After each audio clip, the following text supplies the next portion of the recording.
seul geste de toi viendra mon secours. Viens semer dans mon âme le grain de l'amour. Je traverse un désert et je meurs de soif. Montre-moi le mystère qui garde la foi. Bonjour, bienvenue à votre émission La Victoire de l'amour en ce jeudi 10 juillet 2025. J'espère que vous vous portez bien chez vous. On rejoint tout de suite pour sa chronique, comme à tous les jeudis, notre cher ami Martin Larocque, et ce sera l'abbé Stéphane Roy qui va nous faire l'homélie du jour.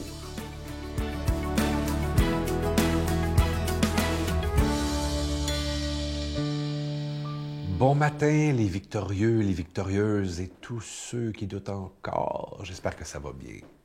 Merci tellement, mais tellement d'être là. Je sais, j'ai souvent parlé de l'effort. Je ne veux pas vous casser les oreilles avec ça, mais on est en droit de se demander, quand on parle d'effort, est-ce que j'ai le goût de faire un effort? Ah ah! Ça, j'aime ça, cette question-là. Qu'est-ce que ça me demande? Ça m'implique comment? Je dis ça parce que, bizarrement, on est dans une période, une ère, j'aime pas ça dire de société, mais on est dans un moment où rien n'est fait pour qu'on puisse grandir, qu'on puisse sortir du lot. On dirait que, je sais pas si vous avez cette impression-là, mais que parfois, on nous veut immobiles. On nous fait attendre beaucoup. Tu sais, il faut attendre après une approbation, après une permission, après un permis. On attend après ce qui viendra jamais. Hein? Tu sais, quand on scrolle sur Instagram ou TikTok, ou on scrolle, il n'y arrivera rien. Là. Mais on a toujours espoir qu'il arrive quelque chose. À un moment donné, on pogne quelque chose de drôle, mais c'est pas assez, puis on continue. Fait que c'est comme si on attend. OK? Ou on a l'impression qu'il faut attendre après l'autre ou après... Peu importe. Fait qu'on bouge pas. Puis quand on bouge pas, il se passe rien. Mais pour qu'il se passe de quoi, il faut faire un mouvement. Et c'est ça qui est difficile.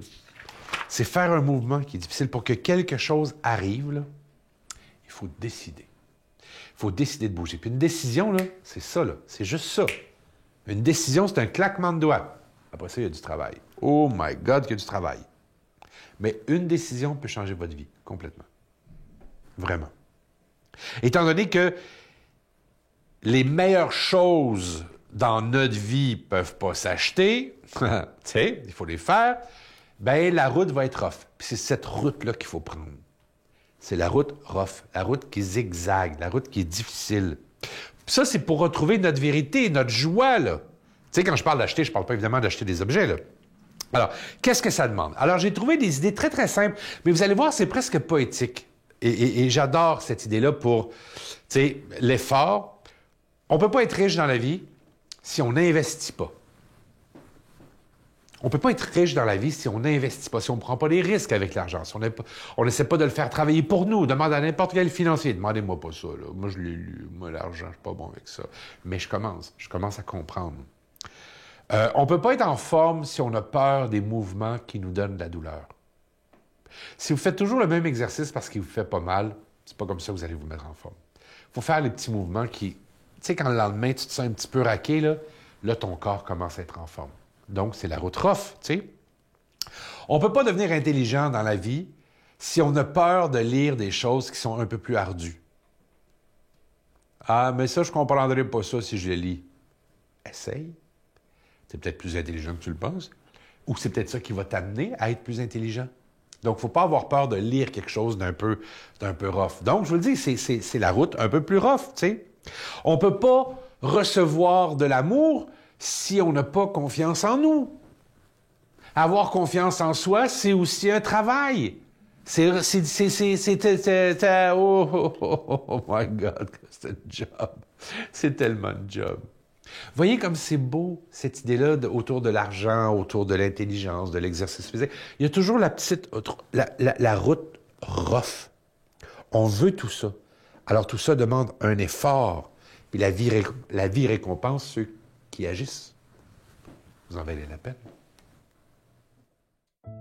Notre Père qui es aux cieux, Que ton nom soit sanctifié, que ton règne vienne, que ta volonté soit faite sur la terre comme au ciel. Donne-nous aujourd'hui notre pain de ce jour. Pardonne-nous nos offenses, comme nous pardonnons aussi à ceux qui nous ont offensés. Et ne nous laisse pas entrer en tentation, mais délivre-nous du mal, car c'est à toi qu'appartiennent le règne, la puissance et la gloire pour les siècles des siècles. Amen. Je continuerai à croire, même si tout le monde perd espoir. Je continuerai à aimer, même si les autres parlent de haine. Je continuerai à construire, même si les autres détruisent. Je continuerai à parler de paix, même au milieu d'une guerre. Je dessinerai des sourires sur des visages en larmes et je tendrai les bras à ceux qui se sentent épuisés. Oui, je continuerai à croire. Je suis heureux de vous présenter ce très, très beau cadeau du mois de juillet, un beau bracelet, une belle exclusivité de la Victoire de l'amour. Vous le voyez à l'écran présentement, il est en cristal et vous voyez des petites croix entre le cristal. Ce sont des croix en hématite. C'est une pierre d'hématite, alors c'est de toute beauté. Ce bracelet, il est déjà béni. Il est autant pour les femmes que pour les hommes parce qu'il est ajustable également. Vous le recevrez rapidement. Et moi, je veux vous rappeler évidemment que vous recevrez un reçu d'impôt. Et je veux prendre le temps aujourd'hui d'être dans la gratitude pour tout ce que vous faites pour la Victoire de l'amour. Vous savez que sans vous, cette émission-là ne pourrait pas exister. Il y a tellement de gens, il y a 30 ans, qui disaient que c'était impossible, que c'était un projet de fou, qu'on se casserait à gueule, j'ai tout entendu, mais on est toujours là. Et c'est ça qui est extraordinaire, parce que quand Dieu a un rêve dans le cœur, même si tout le monde est contre, ça va toujours se réaliser. Et ça, c'est grâce à chacun et chacune de vous qui croyez qu'il est important, dans les temps difficiles qu'on vit, d'annoncer ce Jésus qui est prince de la paix. Voici comment vous procurer ce cadeau. Par la poste à la Victoire de l'amour, casier postal 120, succursale Boucherville à Boucherville, le J4B 5E6, ou par téléphone, par carte de crédit, du lundi au jeudi, de 8h à 17h, au 514-523-4433, ou à notre numéro sans frais, le 1-888-811-9291. Également sur notre site Internet, le www.lavictoiredelamour.org. Avec votre don, vous recevrez aussi un reçu pour fin d'impôt. Merci de donner des mains à la Providence. Merci d'investir dans votre foi.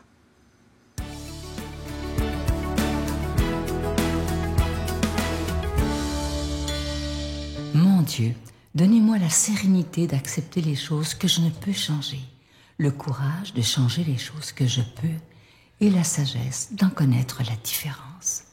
Amen.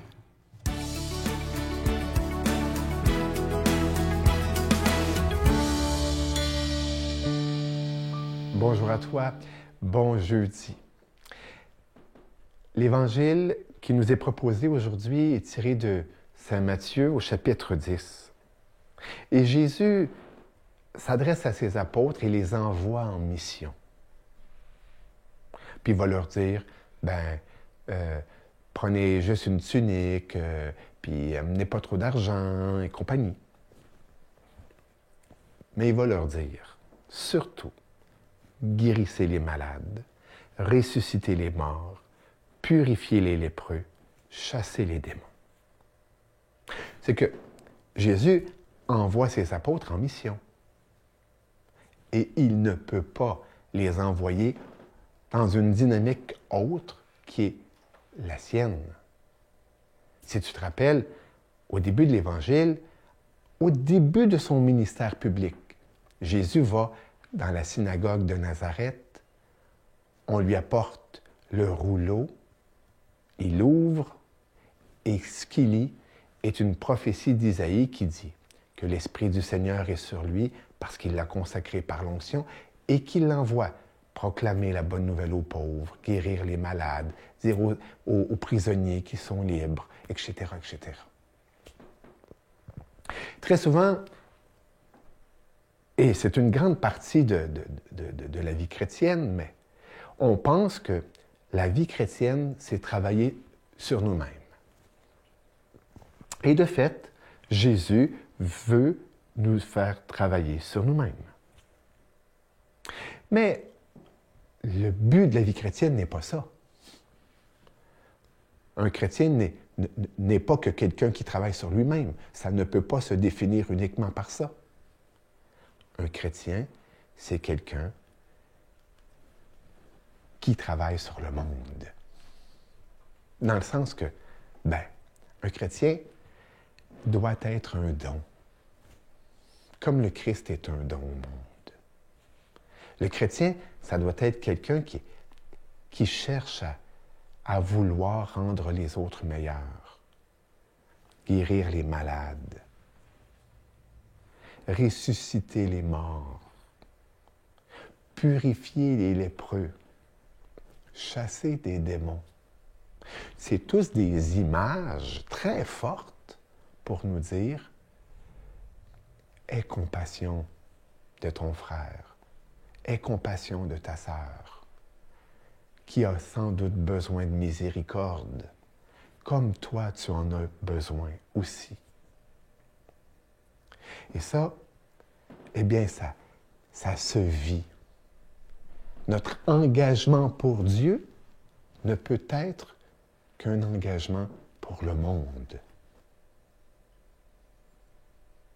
Il ne s'agit pas, si on veut prendre les expressions, si je veux prendre les expressions de Maurice Zundel, il ne s'agit pas de prendre, il s'agit de donner. Il s'agit de passer du moi captatif, où je prends, en fin de compte, ce n'est que pour moi, à un moi oblatif. Je me donne. Je me donne pour que les autres aient la vie.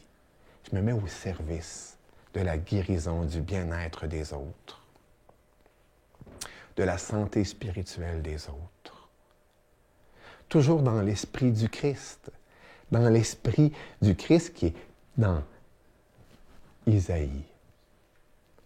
Aller porter la bonne nouvelle aux pauvres, pas les condamner. Aller porter la bonne nouvelle aux prisonniers, pas les rejeter. Oui, je crois que c'est de ce que notre monde manque présentement.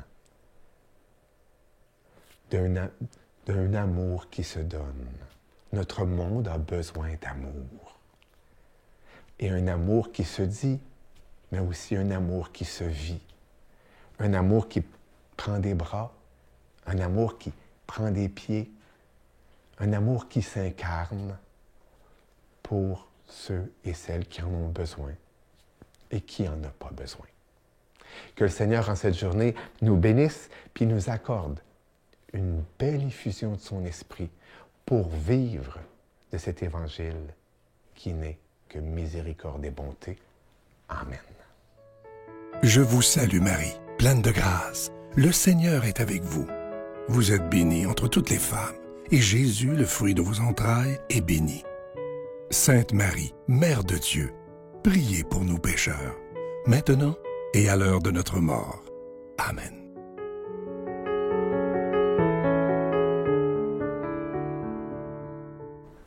Petit rappel de l'importance et de la beauté de la gratitude. On le sait, la liste des bienfaits de la gratitude, elle est longue. Ça nous ravigote, ça nous redonne la joie que de dire merci, que de tourner notre regard vers ce qui est beau, ce qui va bien.